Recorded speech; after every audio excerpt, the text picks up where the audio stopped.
Hello, good evening students. Welcome to learn physics.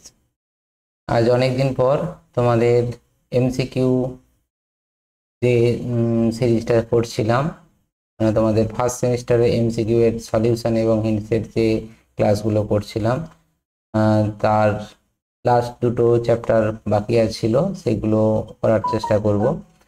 তো আজকে আমরা স্ট্যাটিক্স অর্থাৎ স্থিতিবিজ্ঞান যে চ্যাপ্টারটা আছে সেই চ্যাপ্টারের এমসিকিউ এর উপর আলোচনা করব। অনেক দিন হলো কোনো ক্লাস করতে পারিনি, অ্যাকচুয়ালি স্কুল খুলে গেছে, সেই হিসাবে স্কুলের সময় দেওয়ার জন্য নিজের সময় পাচ্ছিলাম না, তখন ছুটিতে এগুলো করছিলাম। তো এরই ফাঁকে ফাঁকে একটু একটু করে ক্লাসগুলো করব। তোমরা সেই ক্লাসগুলো যেমনভাবে প্র্যাকটিস করছিলে সেই প্র্যাকটিসটা আশা করি সেইভাবে করে যেতে পারবে। আর এই প্র্যাকটিসটা করে রাখতে পারলে তোমাদের ফার্স্ট সেমিস্টার শুরু হবে তোমার সেপ্টেম্বর মাস নাগাদ। তো সেই সময়কে অনেকটাই নিজেদেরকে প্রিপেয়ার করতে পারবে। তো চলো শুরু করি নেক্সট এমসিকিউ। দেখো, প্রথম যে এমসিকিউটা আছে, প্রথম এমসিকিউ এর মধ্যে বলছে কণাগোষ্ঠীর ভরকেন্দ্র নিচের কোনটির উপর নির্ভর করে না। তোমরা জানো যে কোনো একটা সিস্টেমের ভরকেন্দ্র যেটা হয়, এখানে যদি একটা বস্তু থাকে, ধরো এই জায়গায় একটা বস্তু আছে যার ভর হচ্ছে m1, আর এই জায়গায় একটা বস্তু আছে যার ভর হচ্ছে m2। এরা যদি এরকম মূলবিন্দু থেকে যথাক্রমে x1 এবং x2 দূরত্বে থাকে, এই দূরত্বে থাকে, তাদের ভর কেন্দ্র তোমার এরকম মাঝামাঝি একটা কোনো বিন্দুতে থাকবে। তো এই দূরত্বটা সেটা যদি x হয়, তাহলে এক্ষেত্রে আমরা জানি x এর ফর্মুলা x সমান m1 x1 plus m2 x2 divided by m1 plus m2। এটি হচ্ছে তোমার ভরকেন্দ্র নির্ণয়ের ফর্মুলা। এটা ওয়ান মাত্র, মানে ওয়ান ডাইমেনশন, মানে এক রেখা বরাবর যদি কোনো বস্তু অবস্থান থাকে, তাহলে সেক্ষেত্রে এই ফর্মুলার সাহায্যে আমরা বস্তুটার অবস্থান নির্ণয় করতে পারি। একই রকম ভাবে দ্বিমাত্রিক, মানে ধরো না ওয়াই আছে, তখন m1 y1 plus m2 y2 divided by m1 plus m2। যাই হোক, এই ফর্মুলাগুলো তোমরা জানো। তো এখানে যেটা বলেছে, কণাগোষ্ঠীর ভরকেন্দ্র নিচের কোনটির উপর নির্ভর করে না। ঠিক আছে, দেখো কণাগোষ্ঠীর ভরের উপর নির্ভর করে, বুঝতেই পারছো এখানে, তার মানে এটা হচ্ছে না।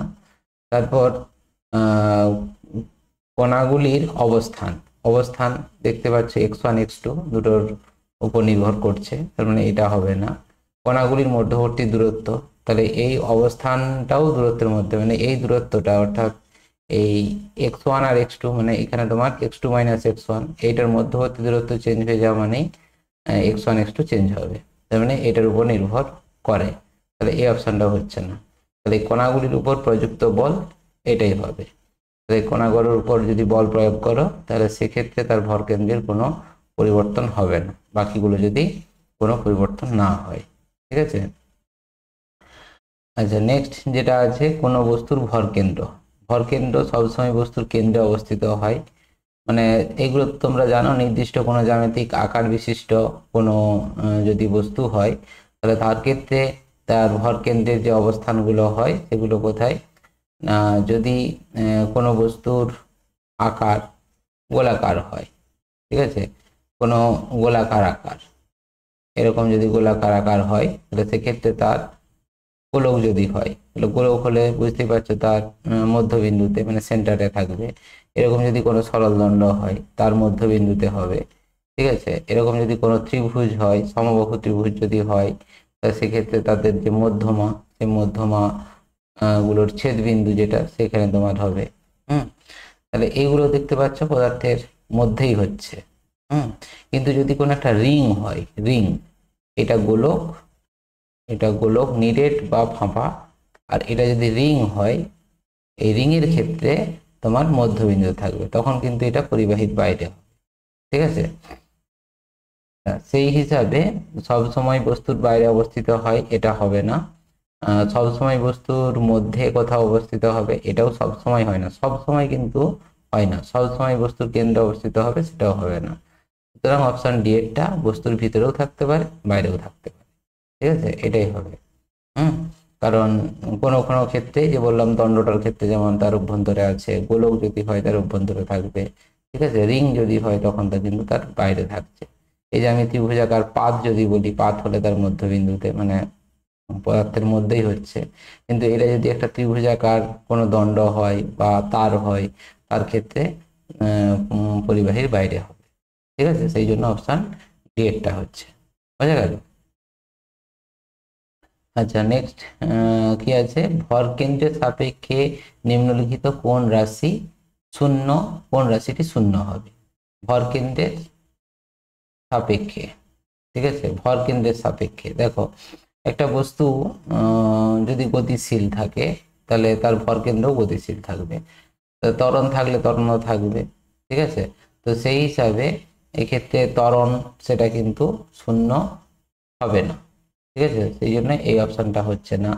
বেগ, বস্তু যদি গতিশীল থাকে, ত্বরণ যদি শূন্য না হয় তাহলে দেখে বেগ তো তোমার শূন্য হবেই না, ঠিক আছে।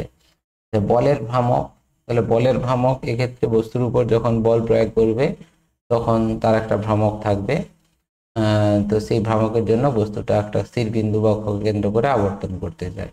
তো সেই হিসাবে এটা নয়, এটা হবে না। তো ভরের ভ্রামকটা এটা কিন্তু শূন্য হবে, এই অপশনটা হবে। ভরের ভ্রামক বলতে ওই বলের ভ্রামকের মতোই, যেমন ধরো কোনো বস্তুতে যখন তুমি বল প্রয়োগ করবে, এরকম যদি কোনো দণ্ড এ বি তার উপর যখন বল প্রয়োগ করো তখন কি হয় না, এই বস্তুটা একটা স্থির বিন্দুকে কেন্দ্র করে এরকম আবর্তন করবে তুমি যদি এই জায়গায় বল প্রয়োগ করো, ঠিক আছে। তখন ভ্রামকটা কত হয় না, এখান থেকে দূরত্বটা যদি আর হয় তাহলে G equal to F into R, এই ফর্মুলা, ঠিক আছে। তাহলে বুঝতেই পারছো এখানে যদি বস্তুটার উপর বল প্রয়োগ করি তাহলে বস্তুটা কোনো একটা স্থির বিন্দুকে কেন্দ্র করে আবর্তন করতে পারে, তার মানে কি ভ্রামকটা কিন্তু শূন্য নাও হতে পারে, ঠিক আছে। তার মানে অপশন ডি এরটা হবে না, এই কারণে ভরের ভ্রামক এটাই শূন্য হবে। ভরের ভ্রামক বলতে এই জিনিসটা মানে কোনো একটা স্থির বিন্দুর সাপেক্ষে মানে ভরের ভ্রামক, মানে এগুলো যেমন বলের ভ্রামক হচ্ছিল সেরকম ভরের ভ্রামক। তাহলে ভর কেন্দ্রে যদি তোমার ভরটা থাকে তাহলে তার সাপেক্ষে দূরত্বটা কি হবে, জিরো হবে, ঠিক আছে। সেই জন্য ভরের ভ্রামকটা শূন্য হয়। হুম আচ্ছা, এরপর চারেরটা যেটা দেওয়া আছে, স্থির অবস্থায় থাকা একটি বোমা বিস্ফোরিত হয়ে অনেকগুলি ক্ষুদ্র ক্ষুদ্র অংশে ভেঙে গেলে কণাগোষ্ঠীর ভরকেন্দ্রের কি হবে? কণাগোষ্ঠীর ভরকেন্দ্র যখন অনেকগুলো টুকরোয় ভেঙে যাবে, ধরে নাও এরকম একটা বড় বস্তু ছিল, সে বিস্ফোরণের কারণে ধরে নাও ছোট ছোট অনেক টুকরে পরিণত হয়ে গেছে। এটা একটা মানে এটাই ভরের বস্তু ছিল, এটা তোমার ধরে নাও M1 আর একটা ধরে নাও এদিকে M2, এইভাবে বিস্ফোরিত হয়ে গেছে, ঠিক আছে। তো এক্ষেত্রে কি বলেছে, কণা গোষ্ঠীর ভর কেন্দ্র কি হবে? তাহলে এটি একটি সরলরেখা বরাবর চলতে থাকে, একটি অধিবৃত্তাকার পথে চলতে থাকতে, এটি স্থির থাকে, কিছু বলা যাবে। দেখো এটা যেমন তোমরা জানো যে কোনো বিস্ফোরণের বিস্ফোরণ যখন ঘটবে তাহলে সেক্ষেত্রে তার ভরবেগ বা শক্তি সংরক্ষিত হয়, ঠিক সেই রকম ভাবে মানে ভরবেগ সংরক্ষিত হয়, শক্তিটা অ্যাকচুয়ালি সংরক্ষিত হয় না, মোট শক্তি সংরক্ষিত থাকে কিন্তু যে যান্ত্রিক শক্তি সেটা সংরক্ষিত থাকে না। তো যাই হোক এখানে ভরবেগ সংরক্ষিত থাকে। তাহলে ভরবেগ সংরক্ষিত থাকা মানে কি না, এক্ষেত্রে একটা বস্তু যদি এদিকে গতিশীল হয় আর একটা বস্তু তখন এদিকে গতিশীল হবে, ঠিক আছে। তার মানে বুঝতে পারছো যদি মূল বস্তুটার ভরকেন্দ্র এখানে থাকে, যখন এই কণাগুলো ভেঙে যাচ্ছে তখন এদিকে যাওয়া যতটা যাবে মানে এদিকে তার ভরবেগ যত হবে এইদিকেও ততটাই ভরবেগ হবে। তো স্বাভাবিকভাবেই এমনভাবে তাদের গতিশীল হবে মানে দুই দিকে, এই দিকে এবং এদিকে এমনভাবে গতিশীল হবে যাতে তার ভর কেন্দ্রটা একই জায়গায় থাকে, ঠিক আছে। তাহলে সেই হিসাবে এক্ষেত্রে অপশান সি এরটা হবে, স্থির থাকবে, ঠিক আছে। মানে ভর কেন্দ্র যে অবস্থানে আছে সেই অবস্থানেই থাকবে, মানে এটা তোমার ভরবেগের যেরকম সংরক্ষণ সূত্র সেই সংরক্ষণ সূত্র থেকেই এটা ব্যাখ্যা করা যায়, ঠিক আছে। আচ্ছা, তাহলে অপশান সি এরটা তুমি বললে এখানে। নেক্সট হচ্ছে পরেরটা, দেখো পরের যেটা দেওয়া আছে পাঁচেরটা, এটা বলেছে সিও কার্বন মনোক্সাইড অণুর সি এবং অক্সিজেন পরমাণুর কেন্দ্রবিন্দুর মধ্যে দূরত্ব হচ্ছে এত ন্যানোমিটার, সি পরমাণু থেকে সিও অণুর ভরকেন্দ্রের দূরত্ব, সি পরমাণু থেকে সিও অণুর ভরকেন্দ্রের দূরত্ব হবে। অর্থাৎ এটা জাস্ট ফর্মুলা অ্যাপ্লাই করলেই হয়ে যায়। মানে এইটা যদি তোমার সি আর এটা যদি তোমার ও হয়, তাহলে এদের মধ্যবর্তী যে দূরত্বটা আছে এই দূরত্বটা সেটা হচ্ছে আর। এই আরটা কত এখানে দেওয়া আছে, আর ইকাল টু 0.12 ন্যানোমিটার, এটা দেওয়া আছে। তো এখানে এমনিতে তোমাদেরকে আগের যে আমি ভরকেন্দ্রের ফর্মুলাটা বললাম যে এটা হচ্ছে তখন একটা আরবিটারি যে কোনো পয়েন্ট ও থেকে m1 এবং m2, এটা মূলবিন্দু যদি ধরি, মূলবিন্দুর সাপেক্ষে m1 এবং m2 দূরত্ব যদি x1 এবং x2 হয় তখন এই ফর্মুলা। কিন্তু এইটার ক্ষেত্রে দেখো, এটার ক্ষেত্রে সি বিন্দুটার সাপেক্ষে বলেছে, মানে কার্বন পরমাণু থেকে সিও অণুর ভরকেন্দ্র। তাহলে বুঝতেই পারছো এর ভরকেন্দ্রটা যদি এইরকম জায়গায় অবস্থান করে তাহলে এইখান থেকে তার দূরত্বটা, সেই দূরত্বটা আমি ধরে নিচ্ছি এক্স। ঠিক আছে, তাহলে ভরকেন্দ্রের স্থানাঙ্ক এক্স সমান কত হবে, তাহলে এইটার সাপেক্ষে সি অণুর দূরত্ব কত, 0। তাহলে সি এর ভর এখানে তোমার যদি 12 ধরা হয় তাহলে 12 ইন্টু 0 প্লাস তোমার অক্সিজেনের ভর হচ্ছে 16 অক্সিজেন, তাহলে 16 ইন্টু কত দূরত্বটা এত ন্যানোমিটার, মানে 0.12 divided by 12 plus 16 m1 plus m2, তার মানে এখানে 16 ইন্টু 0.12 ডিভাইডেড বাই এটা তোমার 28। ঠিক আছে, এটা এবারে ক্যালকুলেশন করতে হবে, করলেই হবে। এটা 0.68 আসছে, 0.068, তার মানে এটা নিয়ার অ্যাবাউট 0.07 যেটা আছে এত হবে আর কি। অপশন ডি এর অপশনটা এটা হবে। ঠিক আছে, আচ্ছা নেক্সট চলো 6এরটা, দুটি ভিন্ন ভরের কণা স্থির অবস্থা থেকে মহাকর্ষ বলের কে পরস্পরের দিকে ধাবমান, কোনো একটি নির্দিষ্ট সময়ে কণা দুটির গতিবেগ ভি এবং টু ভি হলে তাদের ভরকেন্দ্রের বেগ কত হবে।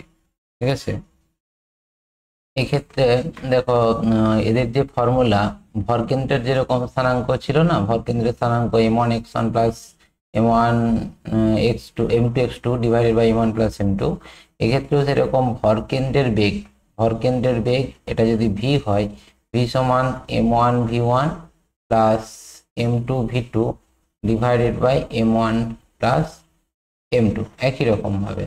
তাহলে এখানে m1 একটা দুটি ভিন্ন ভরের কণা স্থির অবস্থা থেকে পরস্পরের দিকে।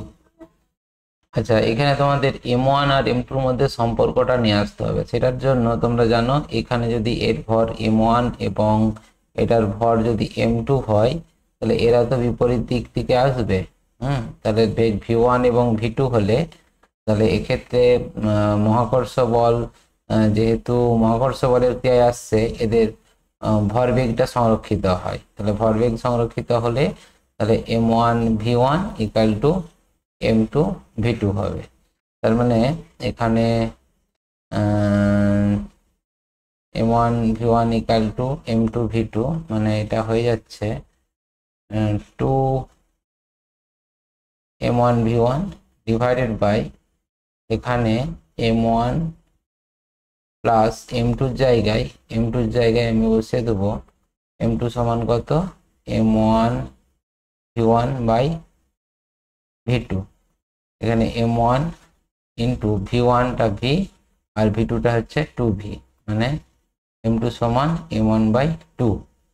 এখানে আমি m1 বাই 2 করে দিলাম। তাহলে এইটা তোমার 3/2 মানে 4/3 তোমার m1 v1 বাই m1 কেটে যাবে, তাহলে 4/3 v, 4/3 মানে 1.3 আসার কথা। এখানে তোমার শুধু 3v আছে দেখছি, 1.5 আসলো না। শোনো, এখানটায় আমাদের একটু কনসেপ্টটা ভুল হয়ে গেল। অ্যাকচুয়ালি এখানে মহাকর্ষ বলের ক্রিয়াতে এরা নিজে থেকে আসছে। ঠিক আছে, আর আমি এখানে যেটা করেছি এটা অ্যাকচুয়ালি কোনো বস্তু দুটো যদি এইভাবে গতিশীল হতো, মানে কোনো বল প্রয়োগ হয়নি, তুমি এদিক থেকে একটা বস্তুকে ঠেলে দিয়েছো আর এদিক থেকে আর একটা বস্তুকে ঠেলে দিয়েছো, তখন তাদের যে ভরকেন্দ্রের সরণটা বা বেগটা তুমি যদি বের করতে চাইতে, তখন কিন্তু এই ফর্মুলাটা ইউজ হতো। ঠিক আছে, এক্ষেত্রে যেহেতু এই বস্তু সংস্থা নিজে থেকে সামনের দিকে সরে আসছে, তাহলে এক্ষেত্রে বস্তুটা এইটা এবং এইটা, মানে এদের ভর নিশ্চয়ই, যার বেগ বেশি মানে 2v, তার ভরটা নিশ্চয়ই কম। ঠিক আছে, তার জন্য সে বেশি বেগে আসছে। তো সেই কারণে এদের ভর কেন্দ্রের যে বেগটা, মানে এই সংস্থাটার ভর কেন্দ্র যদি এখানে হয়, সেক্ষেত্রে কিন্তু এ যেমন 2v বেগে এদিকে আসছে, তাহলে এও কিন্তু এভি বেগে গতিশীল হচ্ছে। তাহলে এই দুটো বস্তুর সাপেক্ষে তার যে ভরকেন্দ্র ছিল, সেই ভরকেন্দ্রটাও কিন্তু মানে স্থির থাকবে, মানে ভরকেন্দ্রের কোনো স্থানের পরিবর্তন হবে না। মানে যেটা আমরা আগের একটা এমসিকিউ করলাম, যে এইটা যে স্থির অবস্থায় থাকা একটা বোমা, যেমন এক্ষেত্রে বোমাটা স্থির ছিল, তার যে ভরকেন্দ্র ছিল সেখান থেকে বিস্ফোরিত হয়ে যাওয়ার পরে এ এবং এদিকে কি হচ্ছে, তাদের ভরবেগটা কনস্ট্যান্ট ছিল। সেই হিসাবে কি হয়েছিল, ভরকেন্দ্রটা স্থির ছিল, তার কোনো পরিবর্তন হয়নি। তাহলে এক্ষেত্রেও বাইরে থেকে তো কোনো বল প্রযুক্ত হয়নি, শুধুমাত্র মহাকর্ষ বলের ক্রিয়ায় নিজে থেকে এরা কি হচ্ছে, সামনের দিকে এগিয়ে আসছে। অর্থাৎ আগে যে জায়গায় ভরকেন্দ্রটা ছিল, তাহলে পরেও ভরকেন্দ্র কিন্তু সেই জায়গায় থাকবে। ঠিক আছে, তাহলে সেই হিসাবে এখানে কিন্তু উত্তরটা এ হবে, 0 হবে। কিন্তু এটা যদি, যেটা বললাম, যে যদি দুটো বস্তুকে আলাদাভাবে ছুড়ে দেওয়া হতো একটা বেগ দিয়ে, দুজনের বেগ, সেক্ষেত্রে কিন্তু তার ভরকেন্দ্রের একটা বেগ থাকতো। বুঝতে পারলে? তাহলে এই ক্যালকুলেশনটার কোনো দরকার হবে না, জাস্ট তোমাদেরকে যে কনসেপ্টটা বললাম আগের যেটা ছিল, সেই ফর্মুলাটা অ্যাপ্লাই করলেই হয়ে যায়। ঠিক আছে, নেক্সট যে অঙ্কটা আছে 8এরটা, এম ভরে চারটি, মানে এম ভরে চারটি সমপ্রকারের গোলক 2m বাহু বিশিষ্ট একটি বর্গক্ষেত্রে চারটি কোণে অবস্থিত, বর্গক্ষেত্রের কর্ণ দুটির ছেদবিন্দুকে মূলবিন্দু ধরলে কোণগুলির গোলকগুলির ভরকেন্দ্রের স্থানাঙ্ক কত হবে? ঠিক আছে, তো এটার ক্ষেত্রে ধরে নাও এরকম চারটি কোণায় চারটা সমভরের বস্তু আছে এরকম। আচ্ছা, এবারে এর বাহুর দৈর্ঘ্য বলে দিয়েছে 2 মিটার, 2 মিটার বাহু, যাই হোক না কেন। এবারে এর কর্ণ এইটা একটা আর এইটা একটা হবে। ঠিক আছে, তো এক্ষেত্রে কর্ণদ্বয়ের ছেদবিন্দু হয় তোমার ভরকেন্দ্রের অবস্থান।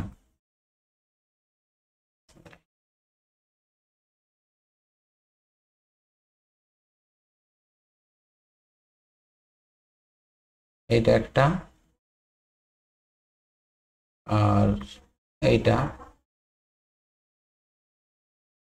এইখানটাই হচ্ছে তোমার ভরকেন্দ্রের অবস্থান হবে, এই সেন্টারে। এখন এটা যদি ভর এম হয় আর এটা যদি ভর এম হয়, তাহলে বুঝতে পারছো এই বস্তু দুটোর ভরকেন্দ্র কোথায়, এই ও বিন্দুতেই। আবার একই রকম এটা এম আর এটা যদি এম হয়, তার ভরকেন্দ্র কোথায়, এই ও বিন্দুতে। তার মানে কি, টোটাল সিস্টেমটার ভরকেন্দ্র তার কেন্দ্রেই হবে, অর্থাৎ মূলবিন্দু যেটা 0,0, কারণ এইখানটাই তোমার 0,0 বলেছে। ঠিক আছে, সেই কারণে অপশান এটা হচ্ছে, বুঝা গেল?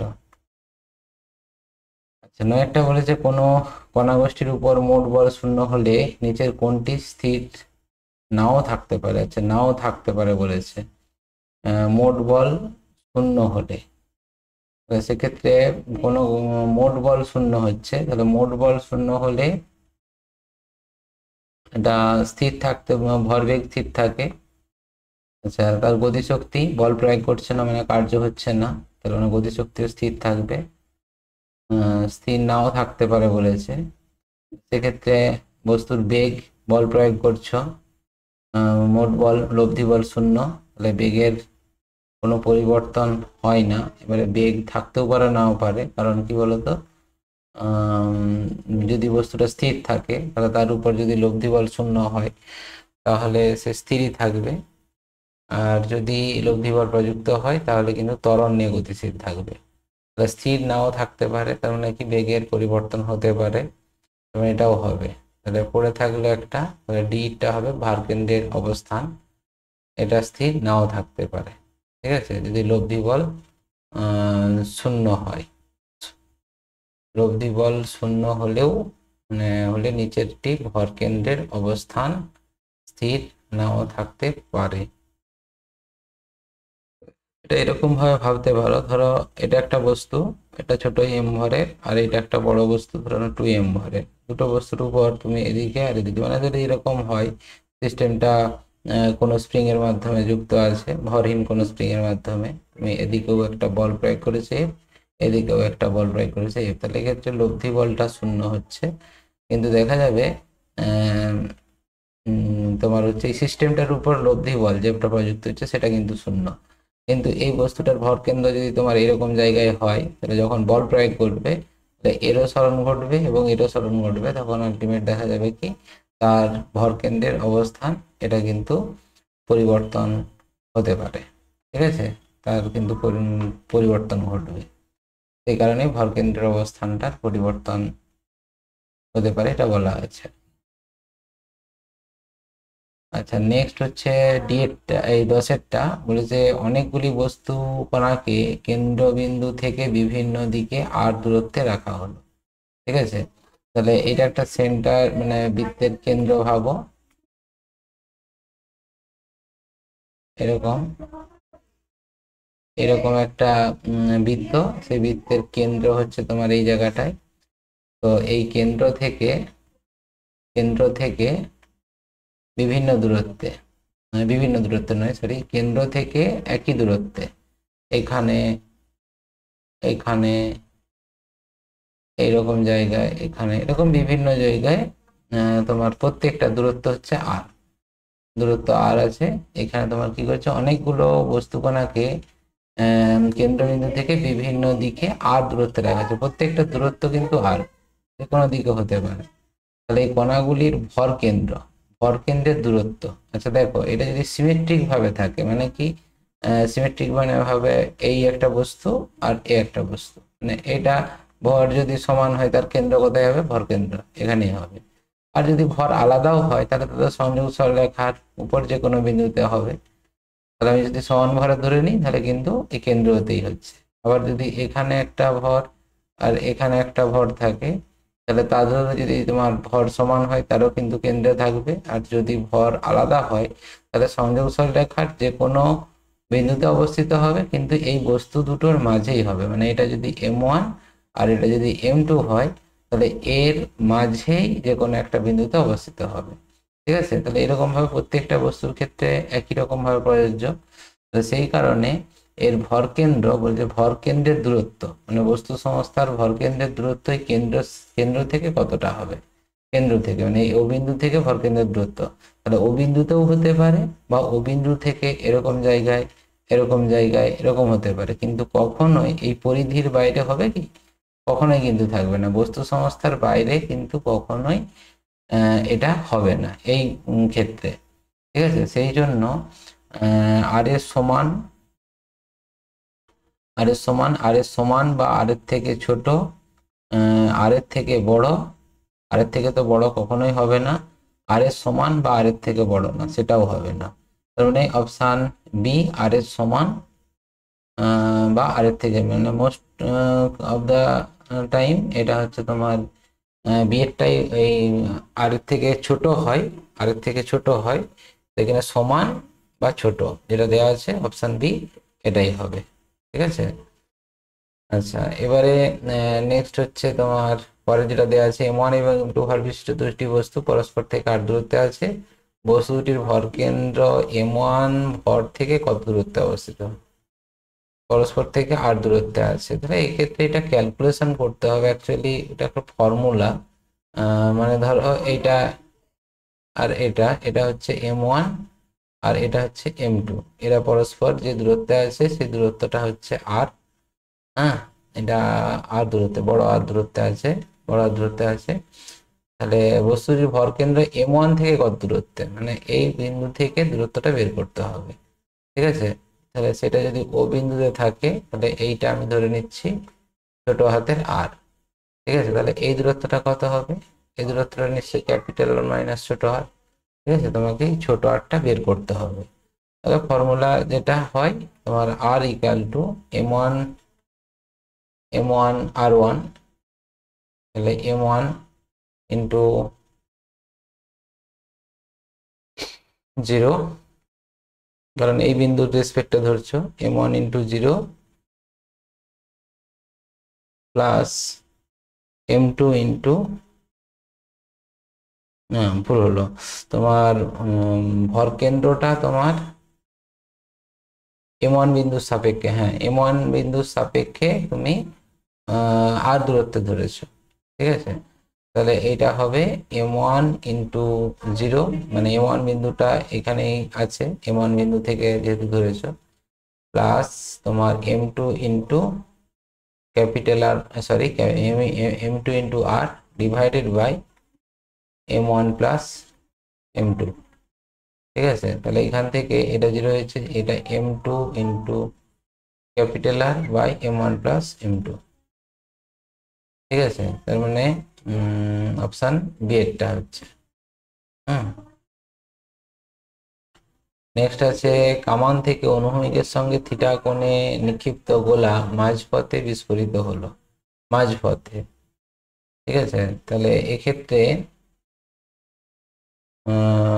অনুভূমিকের সঙ্গে থিটা কোণে, মানে এটা যদি তোমার অনুভূমিক দিক হয় তার সঙ্গে এরকম থিটা কোণে বস্তুটাকে ভি বেগে ছুড়ে দিচ্ছ। ঠিক আছে, তাহলে তখন তার গতিপথটা কি হবে? এটা গতিপথটা ঠিক এরকম হবে, এটা তোমার প্লাসের গতি হবে এরকম। তাহলে এরকম যদি হয় তাহলে সেক্ষেত্রে কি বলেছে? বলেছে বিস্ফোরণের পর টুকরোগুলির ভরকেন্দ্রের গতি কি হবে? মাঝ পথে বিস্ফোরিত হলো, মানে বস্তুটা যখন ঠিক এখানটায় আছে, এটা তার মাঝপথ, এখানে যখন আছে তখন বিস্ফোরণের টুকরোগুলির ভরকেন্দ্রের গতি হবে, ভরকেন্দ্রের গতি কোন দিকে হবে এটা জানতে চেয়েছে অঙ্কটা। এই প্রাসের গতির কিন্তু একটা কনসেপ্ট আছে, তোমরা জানো যে যখন বস্তুটা অনুভূমিকের সঙ্গে এই ক্ষেত্রে ভি বেগে ছোড়ো তখন কি হয় না, বস্তুটা এই এই সর্বোচ্চ বিন্দুতে এই বেগটা থাকে ভি কস থিটা। ঠিক আছে, তার মানে মূল বস্তুটার বেগ ভি কস থিটা অনুভূমিক দিকে, এবং তাহলে বস্তুটার ভরকেন্দ্রের একটা বেগ থাকবে, ভরকেন্দ্রের বেগ কত না অনুভূমিক দিকে ভি কস থিটা। আচ্ছা, এবার তুমি এই জিনিসটা ভাবো তো, একটা কোনো বস্তুকে এরকম সর্বোচ্চ অবস্থান থেকে, সর্বোচ্চ অবস্থান বলতে মানে বাড়ির ছাদ থেকে, এখান থেকে যদি ভি বেগে বস্তুটাকে ছুড়ে দেওয়া হয়, তোমরা জানো যে সেটা এরকম অধিবৃত্তাকার পথেই নিচের দিকে পড়তে থাকে। ঠিক আছে, তার মানে এক্ষেত্রে তোমাদেরকে কল্পনা করতে হবে বস্তুটা যখন এই অবস্থানে বিস্ফোরিত হচ্ছে, তার মানে এই অবস্থানে ভরকেন্দ্রের বেগ কিন্তু ভি কস থিটাই হবে অনুভূমিক দিকে। তাহলে এবারে তোমরা তো জানো যে এটা বিস্ফোরণ হচ্ছে মানে বাইরে থেকে কোনো রকম বল প্রযুক্ত হচ্ছে না, তার মানে ভরবেগ সংরক্ষিত হবে। তাহলে আমরা আজকে যে এমসিকিউটা করলাম সেখানে যেটা জেনেছিলাম যে বস্তু সংস্থার ভরকেন্দ্র স্থির থাকে। ঠিক আছে, ভরকেন্দ্র একই থাকে, কিন্তু এই ক্ষেত্রে তো ভরকেন্দ্র ইনিশিয়ালি ভি কস থিটা বেগ নিয়ে গতিশীল ছিল, তাহলে বাইরে থেকে যেহেতু বল প্রযুক্ত হয়নি, তার মানে তার ভরকেন্দ্র ওই ভি কস থিটা বেগ নিয়ে গতিশীল হবে। অর্থাৎ এই ক্ষেত্রে অনুভূমিক বেগটা ভি কস থিটা থাকলেও সে অভিকর্ষ বলের ক্রিয়ায় এই বরাবর নিচের দিকে গতিশীল হবে। তার মানে কি, এক্ষেত্রে যদি বিস্ফোরণ না হতো তাহলে যেমন বস্তুটা এইখান থেকে উঠে আবার এইদিকে গিয়ে এখানে এসে পড়ছিল, ঠিক একই রকম ভাবে এখানে বিস্ফোরণ হলেও তার ভরকেন্দ্রটা এই রেখাটাই কিন্তু অবলম্বন করবে। ঠিক আছে, মানে এই গতিপথের কিন্তু কোনো রকম পরিবর্তন হবে না। সেই কারণেই অপশান বি এরটা আমরা এখানে বলবো। বুঝতে পারলে? মানে খুব কনসেপচুয়াল একটা কোশ্চেন, মানে এটা তোমার ভরকেন্দ্রের কোনো রকম বাইরে থেকে বল প্রযুক্ত না হলে ভরকেন্দ্র যেদিকে গতিশীল ছিল, মানে ভরকেন্দ্রের যে ভরবেগ সেটা কিন্তু অপরিবর্তিত থাকবে। ঠিক আছে, তাহলে সেই হিসাবে এক্ষেত্রে ভরকেন্দ্র যদি স্থির থাকতো তাহলে স্থিরই থাকতো, কিন্তু এখানে ভরকেন্দ্র যেহেতু ভি কস থিটা বেগ নিয়ে গতিশীল আছে, তাহলে স্বাভাবিকভাবেই বিস্ফোরণের পর বস্তু সংস্থার ভরকেন্দ্র একই পথে সে কিন্তু যাবে। ঠিক আছে, নেক্সট যে এমসিকিউ। আচ্ছা, এখানে কোশ্চেনটা যেটা বলেছে সেটা নিশ্চয়ই বুঝতে পারছো। এখানে একটা বর্গাকার পাত যার বাহুর দৈর্ঘ্য তোমার হচ্ছে এল, আর একটা তোমার হচ্ছে বৃত্তাকার পাত যার ব্যাস হচ্ছে তোমার এল। ঠিক আছে, তার মানে এটা তোমরা জানো এর কেন্দ্রে থাকবে আর এরও কর্ণদের ছেদ বিন্দুতে থাকবে। এখন বস্তু সমষ্টির ভর কেন্দ্রের অবস্থান কোথায় হবে, কোন জায়গায় হবে? তাহলে এখন এই বস্তুর ভর উপাদানটা বলেছে উপাদানের ঘনত্ব সমান। তাহলে উপাদানের ঘনত্ব সমান, তার মানে এদের ব্যাসার্ধ বের করতে হবে, ক্ষেত্রফল বের করতে হবে, দিয়ে দুজনের ভর বের করতে হবে। ঠিক আছে, ভর বের করে তোমার ভর কেন্দ্রের স্থানাঙ্ক বের করতে হবে। ঠিক আছে, তার জন্য প্রথমে এদের মানে এই বর্গাকার পাতের যদি ভর বের করে নাও, আমরা উপাদানের ঘনত্ব সমান বলেছে তো, তাহলে একক ক্ষেত্রফলে যে ভর সেটাকে আমরা ধরে নিচ্ছি এম, মানে একক ক্ষেত্রফলে ভর, একক ক্ষেত্রফলে ভর এটা সমান ছোট এম ধরে নিচ্ছি। তাহলে বর্গাকার পাতের ভর কত? বর্গাকার পাতের ভর এটাকে আমি এম ওয়ান লিখছি। এম ওয়ান সমান কত? দেখো, বাহুর দৈর্ঘ্য এল, তার মানে কত? তার ক্ষেত্রফল বাহু স্কোয়ার, অর্থাৎ এল স্কোয়ার ইন্টু এম। একক ক্ষেত্রফলে যদি এম ভর হয় তাহলে এল স্কোয়ার ক্ষেত্রফলে এল স্কোয়ার এম হবে। একই রকম ভাবে বৃত্তাকার বৃত্তাকার পাতের ভর, এটা এম টু সমান কত? এম টু সমান হচ্ছে পাই আর স্কোয়ার, পাই আর স্কোয়ার। আর স্কোয়ার মানে এটা হবে তোমার এল বাই টু, মানে এল স্কোয়ার বাই ফোর ইন্টু হবে এম। ঠিক আছে, তাহলে এবারে তাদের ভর কেন্দ্রের অবস্থান, তাহলে ভর কেন্দ্র সেটা যদি এইটার রেসপেক্টেই ধরা হয়, এখানটা থেকে যদি দূরত্বটা ধরো, তাহলে আর সমান প্রথমে একটা m one into zero plus M two into দূরত্বটা কত? এম টু দূরত্বটা হচ্ছে ভরকেন্দ্র থেকে দূরত্ব হচ্ছে ও এই দূরত্বটা বের করতে হবে সমষ্টির ভরকেন্দ্র। আচ্ছা, এইটা তোমার দূরত্বটা কত হবে বলো তো? এখানে তোমাকে ক্যালকুলেশন করতে হবে, এই দূরত্বটা বের করতে হবে, এই দূরত্বটা। তাহলে এই কোণটা তোমার তো 45 ডিগ্রি, তাহলে এইটা কত? বাহু রুট টু বাই টু। ঠিক আছে, একটু ক্যালকুলেশন করে নাও না। 45 ডিগ্রি হলে এটা লম্ব বাই অতি, মানে সাইন সাইন 45 ডিগ্রি সমান কত? লম্ব, লম্ব মানে যে দূরত্বটা বলছি মানে এটা আর নয় অ্যাকচুয়ালি এটা আমি এক্স ধরে নিচ্ছি। ধরো এক্স ডিভাইডেড বাই অতিটা কত? বাহু রুট টু বাই টু, বাহু রুট টু বাই টু, মানে বাহু মানে l, l by root two হয়ে যাচ্ছে, এল বাই রুট টু। তাহলে এক্স ইকাল টু কত? L by root two into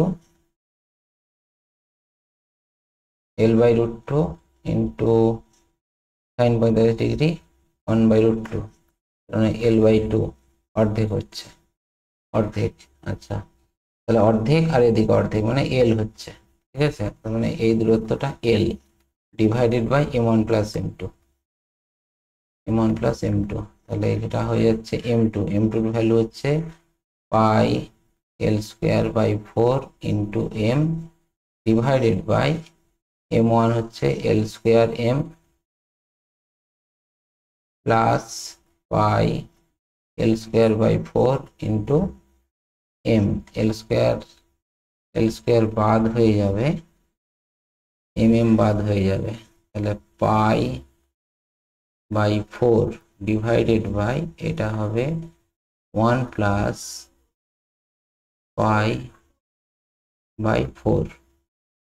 ঠিক আছে, তার মানে 4 বাদ হয়ে যাবে, 4 বাদ হয়ে যাবে, তাহলে পাই ডিভাইডেড বাই 4+5, তার মানে এটা লেস দেন 1 হয়ে যাচ্ছে, মানে 4 ডিভাইডেড বাই, এলটা মনে হয় থাকবে না, এল স্কয়ার তো কেটে যাচ্ছে না, সরি এটা একটু ভুল হয়ে গেল, একটা এল ছিল এখানে, এই এলটা ছিল, হ্যাঁ এলটা ছিল, একটা এল থাকবে, তাহলে এইটা তুমি দেখো না, লেস দেন এল হচ্ছে, লেস দেন এল মানে কি স্পর্শকের মধ্যে থাকছে না, ঠিক আছে, মানে স্পর্শ বিন্দুতে এটা কিন্তু থাকছে না, মানে কেন বলতো 4 আর পায়ের ভ্যালু তো 3.14, তাহলে 4 ডিভাইডেড বাই 7 থেকে একটু বেশি হচ্ছে ধরে নাও, তাহলে এটা সবসময় 1 থেকে কম হবেই। তাহলে এখানে বর্গাকার পাতের ভিতরেই এটাই অপশন উত্তর হবে, বর্গাকার পাতের বৃত্তাকার পাতের ভিতর স্পর্শবিন্দুতে বস্তু সমষ্টির বাইরে, বস্তু সমষ্টির বাইরে তো কখনোই হবে না, স্পর্শবিন্দুতে হচ্ছে না, তার মানে বি এর অপশনটাই হবে, হ্যাঁ সরি বি নয়, বর্গাকার পাত এ, কারণ এখান থেকে আমি দূরত্বটা ধরেছিলাম, এখান থেকে যে তোমার আর আর যে দূরত্বটা, মানে ধরো এখান থেকে ভরকেন্দ্রের অবস্থান m1 এর সাপেক্ষে দেখো 0 ধরে দিয়েছি, ঠিক আছে, তাহলে m1 এর সাপেক্ষে m1 মানে হচ্ছে বর্গাকার পাত, বর্গাকার পাতের সাপেক্ষে আর দূরত্ব আমি ধরে নিয়েছিলাম, ঠিক আছে, তাহলে সেই হিসাবে এরা কিন্তু বর্গাকার পাতের মধ্যে থাকছে।